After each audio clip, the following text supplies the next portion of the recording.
What if you had to stop a tidal wave with nothing but the force of your own will? What if your mission was to unite a dozen warring families to stand against an unstoppable empire? That was the world of a man whose name meant shooting star. A leader who blazed across the North American continent in a brilliant, desperate, and tragic fight for the very soul of a continent. Welcome to 10-Minute History. I'm your host, Jake Sullivan, and today we're telling the story of Tecumseh, the Shawnee leader who united tribes to create the last great native resistance to the United States. To understand Tecumseh, you have to understand the world that made him. He was born around 1768 into a world of constant crisis in the Ohio Valley. His people, the Shawnee, were caught between the relentless westward push of American settlers who they called the Long Knives and the complex scheming of the British in Canada.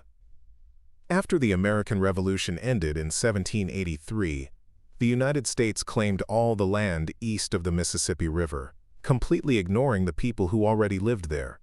This wasn't just a political issue for Tecumseh. It was deeply personal. In 1774, when he was just 6 years old, his father, a respected war chief named Tecumseh, was killed fighting American militia at the Battle of Point Pleasant.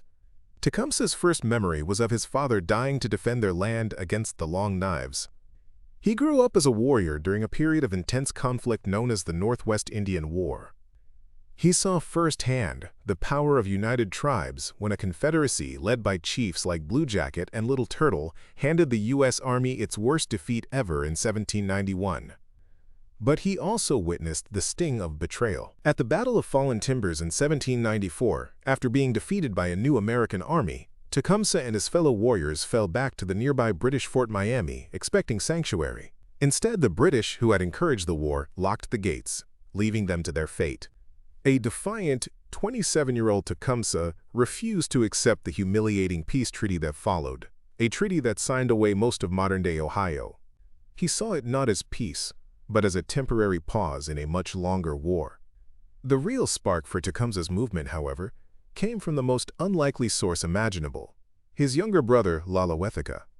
Lalawethica was the family disgrace. He was a clumsy, one-eyed alcoholic and a failed medicine man. Then, in April of 1805, he collapsed by his fire, seemingly dead. As his family prepared for his funeral, he suddenly woke up. He claimed he had journeyed to the spirit world and had been given a powerful new message from the Master of Life. He changed his name to Tenskwatawa, meaning, quote, the open door, and began to preach a radical doctrine. He called for a total rejection of American culture. His followers had to give up alcohol, which he called a poison. They had to abandon manufactured goods and European clothes, returning to deerskin and tools of stone and bone. This message of spiritual renewal spread like wildfire. Tenskwatawa's reputation exploded in 1806 when he accurately predicted a solar eclipse, proving his divine connection. Thousands of followers from dozens of different tribes flocked to his new settlement, which became known as Prophetstown, located on the Wabash River in Indiana. It was the spiritual capital of a powerful new movement. And while Tenskwatawa provided the spiritual fire, Tecumseh provided the political genius. He saw his brother's revival as the foundation for the grand Pan-Indian Confederacy he had always dreamed of. He took the spiritual message of unity and transformed it into a concrete political program with one revolutionary idea at its core. Tecumseh argued that the land was a common inheritance, a gift from the Great Spirit to all indigenous people together.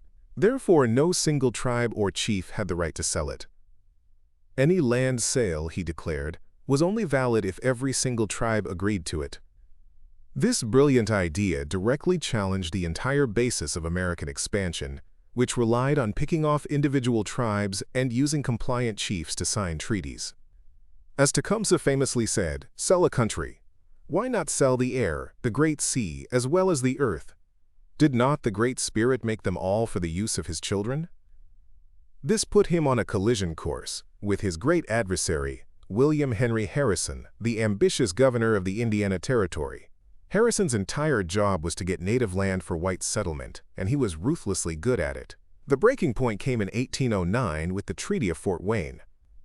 Harrison gathered a few hand-picked compliant chiefs and got them to sign away 3 million acres of land that belonged to many tribes who weren't even there. When Tecumseh found out, he was enraged.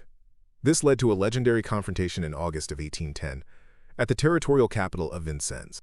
Tecumseh, followed by hundreds of armed warriors, paddled down the Wabash to meet Harrison. Refusing a chair on the governor's porch, Tecumseh said, "The sun is my father and the earth is my mother. I will rest on her bosom," and sat on the ground. For 3 hours he delivered a fiery speech, laying out the history of injustices and declaring the treaty illegitimate. When Harrison insisted the treaty was valid, Tecumseh leaped to his feet, called Harrison a liar, and his warriors brandished their weapons. Bloodshed was barely avoided. The battle lines were drawn. In 1811, Tecumseh traveled south on an epic journey to recruit the powerful southern tribes, like the Creek and Choctaw, into his confederacy. And while he was gone, Harrison saw his chance. Tecumseh had left his brother the prophet with one strict order: do not attack the Americans. But Harrison marched 1,000 soldiers right up to Prophetstown. The warriors there were agitated, and Tenskwatawa, perhaps wanting to reclaim his glory, made a fatal decision. He promised his followers that his magic would make them invincible to American bullets and ordered a surprise attack. On the morning of November 7, 1811, his warriors attacked Harrison's camp. The Battle of Tippecanoe was fierce and bloody, but the prophet's magic failed. Harrison's disciplined troops held their ground and drove the warriors off. The defeat was catastrophic. Tenskwatawa's spiritual authority was shattered. His followers scattered, and the next day, Harrison burned Prophetstown to the ground. When Tecumseh returned to find his capital in ashes, his movement was broken. His only option left was to seek a formal military alliance with Great Britain, as war with the United States loomed. When the War of 1812 broke out, Tecumseh found a true partner in the British commander, Major General Isaac Brock.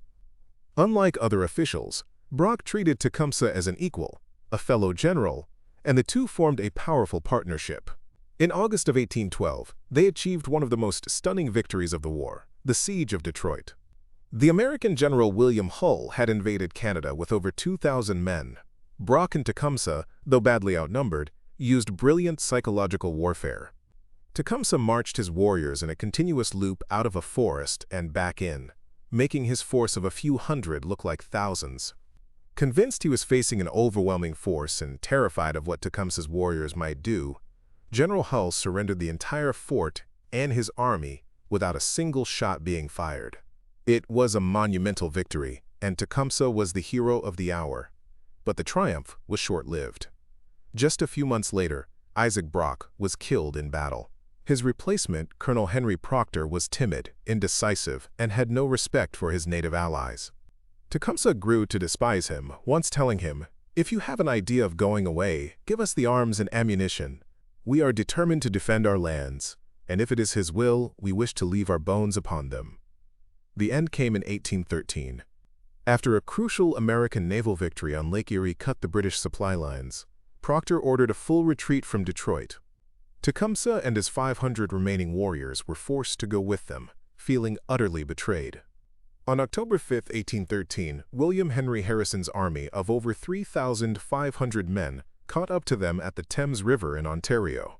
The battle was a disaster. The British lines shattered almost immediately, and Colonel Proctor fled the field in his carriage. But on the flank, concealed in a swamp, Tecumseh and his warriors fought on with desperate courage.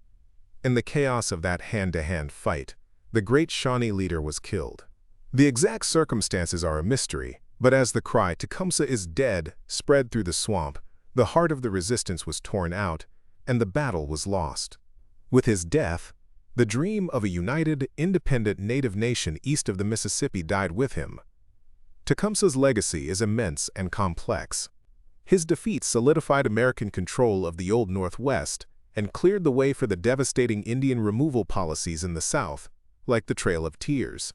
His nemesis, William Henry Harrison, rode the fame of his victories at Tippecanoe in the Thames all the way to the White House in 1840, with the famous slogan, "Tippecanoe and Tyler too."